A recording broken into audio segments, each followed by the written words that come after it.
Welcome to Ron and Nick's Best Friend Podcast, the one podcast that you cannot live without. How many episodes?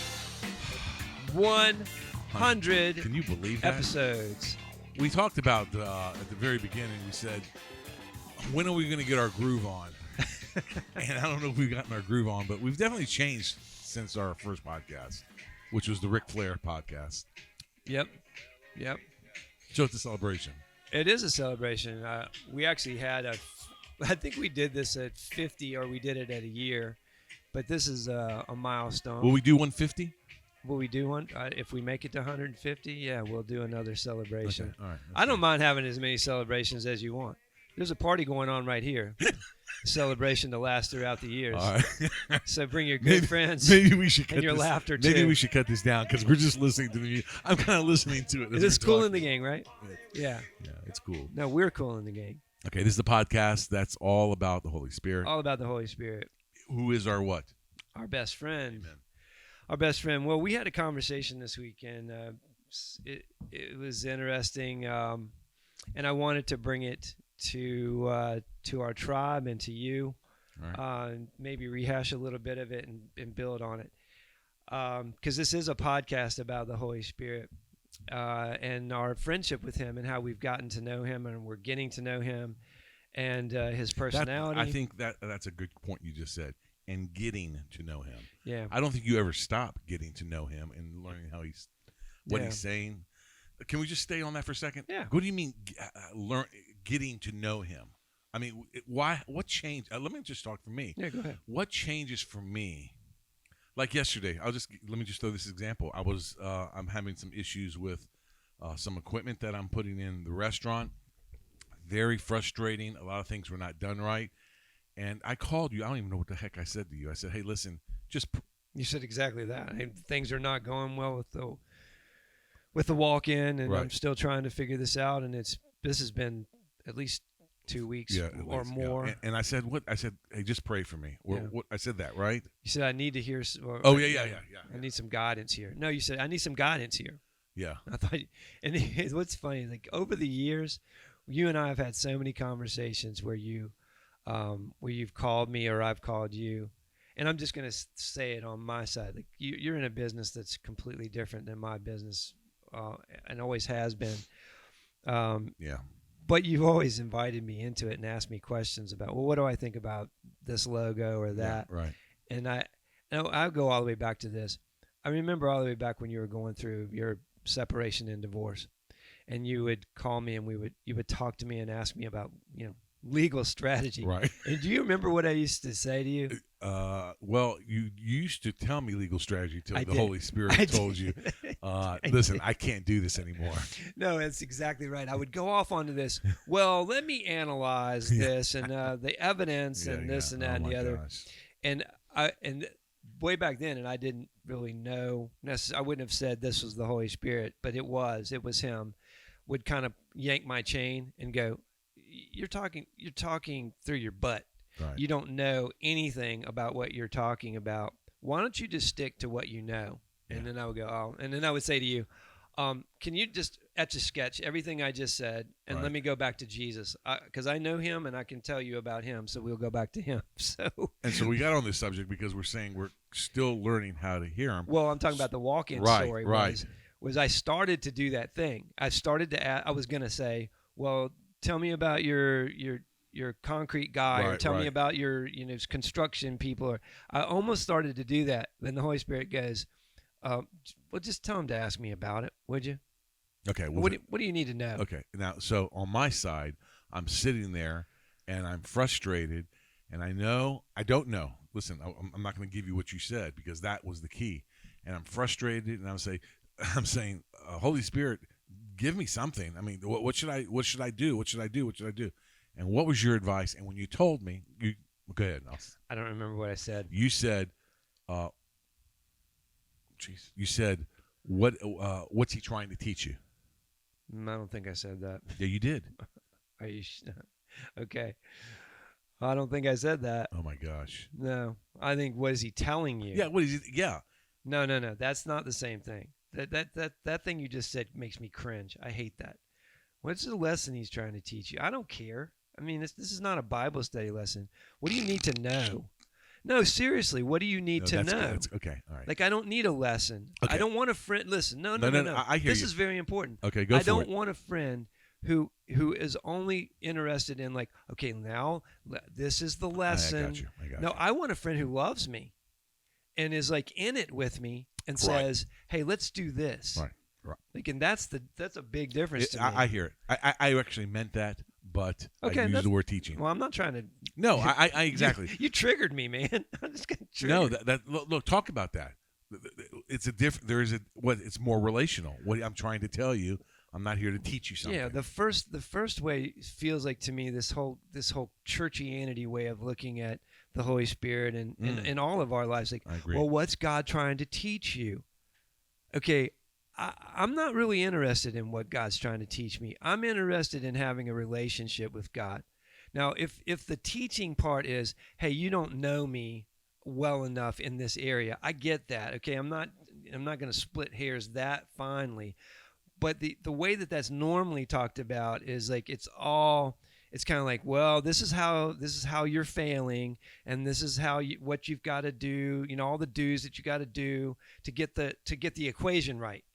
It's like I go back to algebra 2 where sine and cosine, tangent and cotangent and all that gobbledygook, and I was like, I don't understand. Okay, well, I'm going to teach you a lesson, and now when we get done, you'll know how to do the equation. I don't want an equation.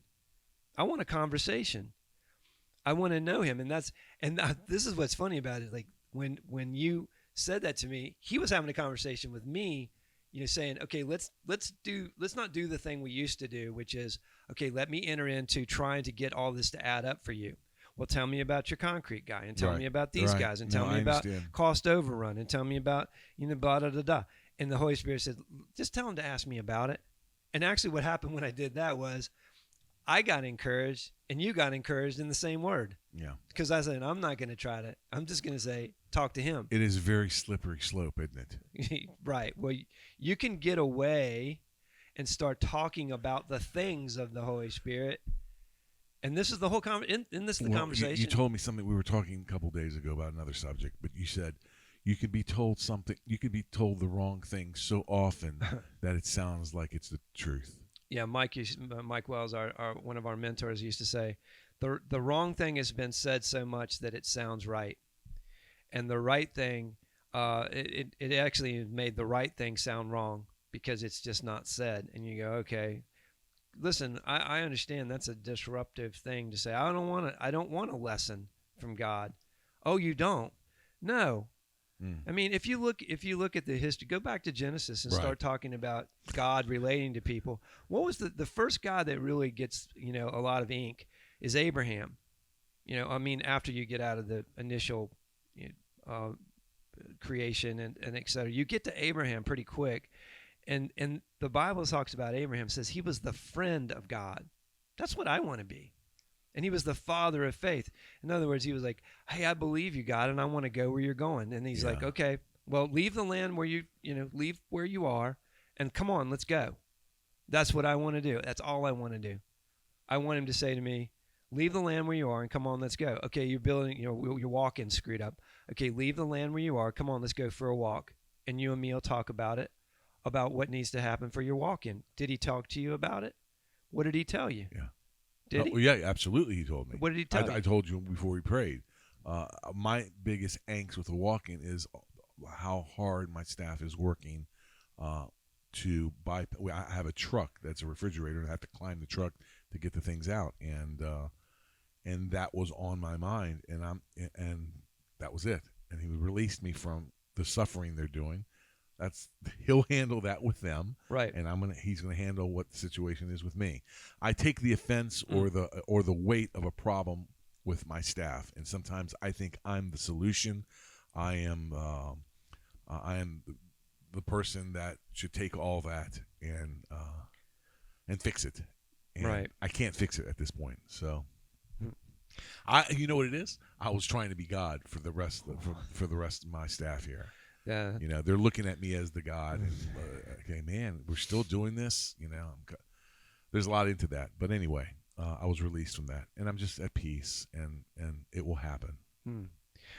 So I was gonna loop back around to this idea. How in the heck we get on that subject? Well, dude? because we're talking about friendship with the Holy Spirit, which is the point. It's not go get information. That's the thing that triggered me when you said, "Oh, what is he trying to teach you?" You're not trying to get information. You're trying to get relationship. Same thing we say every time we go to our Bible study That's version, right. That's right. which we took off last week. But we always try to say it's about he didn't write the Bible so that you could have more information that you could play Bible trivia with, and you could have all this list of do's and don'ts. He wrote that because it's a relational book. Here's how to relate to me. Here's how I relate to you. Here's how y'all relate to each other. It's a relational thing, right? Right. I don't want lessons. I don't. There's some of the people who had the most Bible knowledge are the people who knew Jesus the least That's true. and interacted with him the worst. It was Yeah. like they just had bad interactions because they knew everything already, and they had all the equations all added up. They already had the lessons. They didn't Yes. want to meet Yeah. God, Yeah. and I had a revelation from the Holy Spirit over the last, I don't know, 2 weeks or so, that I've been walking around in this, I would call it self-defense mode. I don't know about anybody else, but there's a trigger, there's a warning light. You get a warning light on your dashboard when I'm angry, either a low level anger or miffed. I would just call it. I wake up and just kind of miffed, and I'm judgmental, and I see idiots everywhere. Okay, when I'm surrounded by idiots, and I'm surrounded by people who do not get it, quote unquote, Yeah. and I'm kind of irritated. There it is.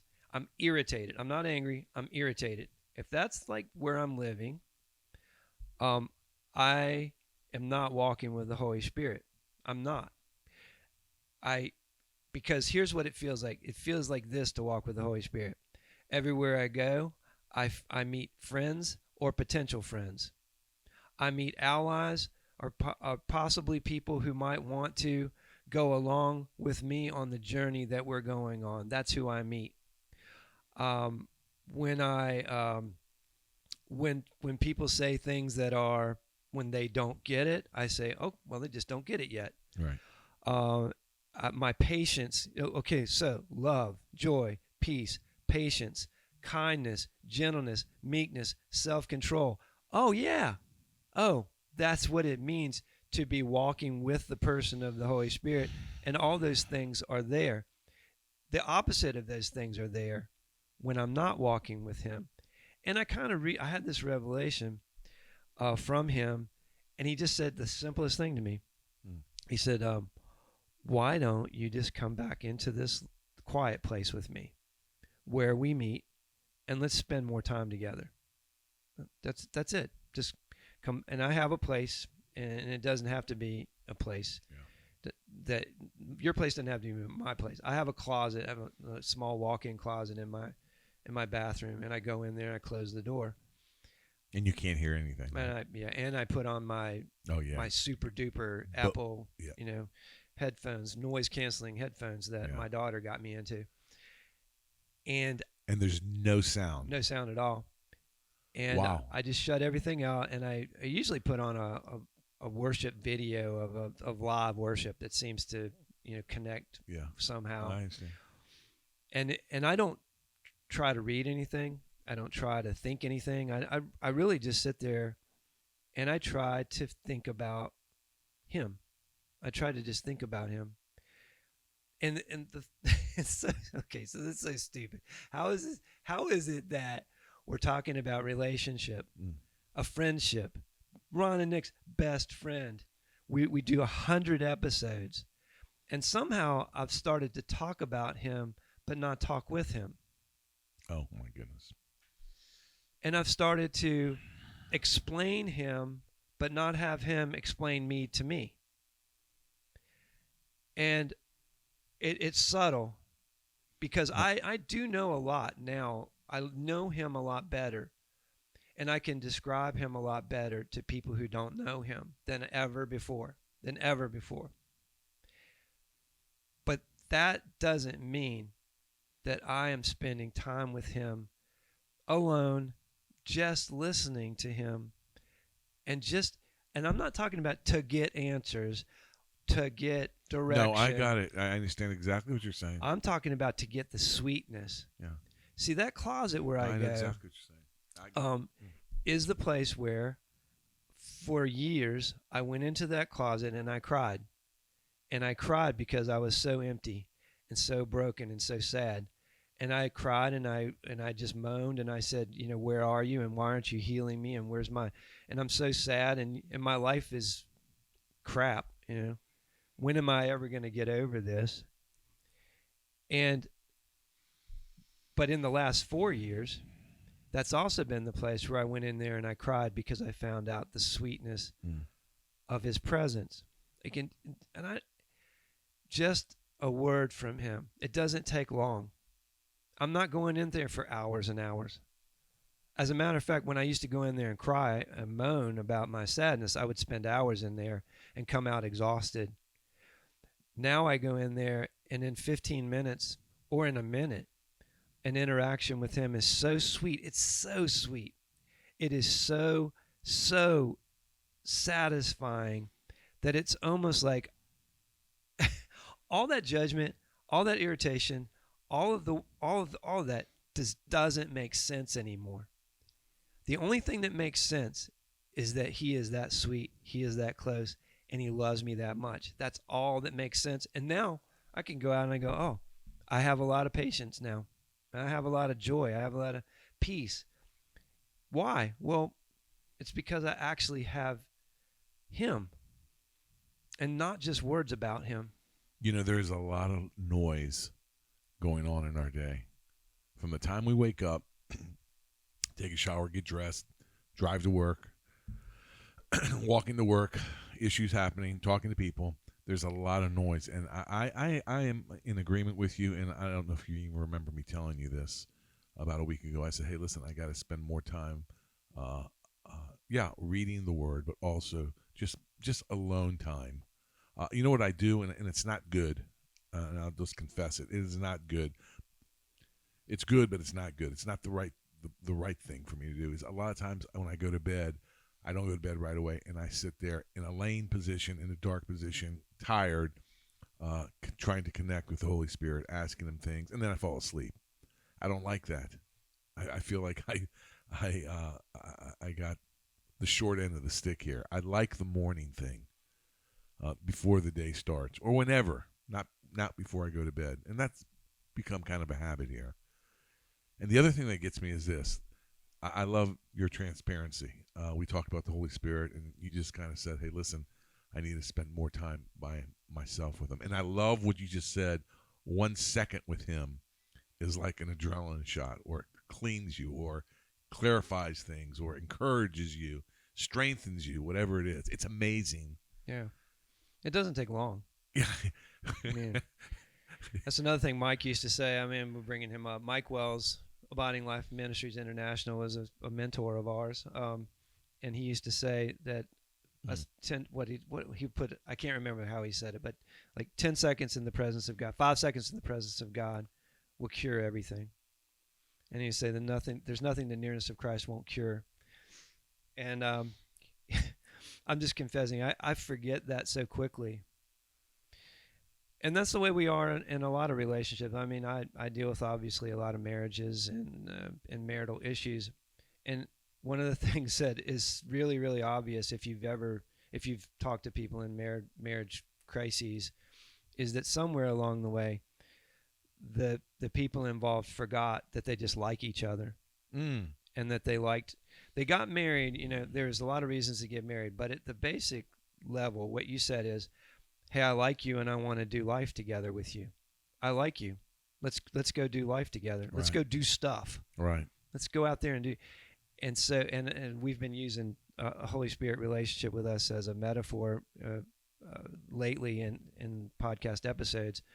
I think that's the same way. The marriage of heaven and earth, the marriage of God with me, is he just wants to do stuff with me. He likes me, and I like him. And I mean, if we can land it, if you're ready. But the thing that the first day I went back into my prayer closet, which I mean, I go in and out. I just haven't been intentional.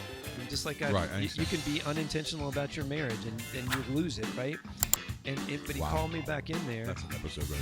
Yeah, it is. And when I got there and I sat down, it was one of the first things he said to me is, he said, I just want you to know, I want you here worse than you want to be here. I love you, and I want you, and I want to spend time with you worse than you want to spend time with me.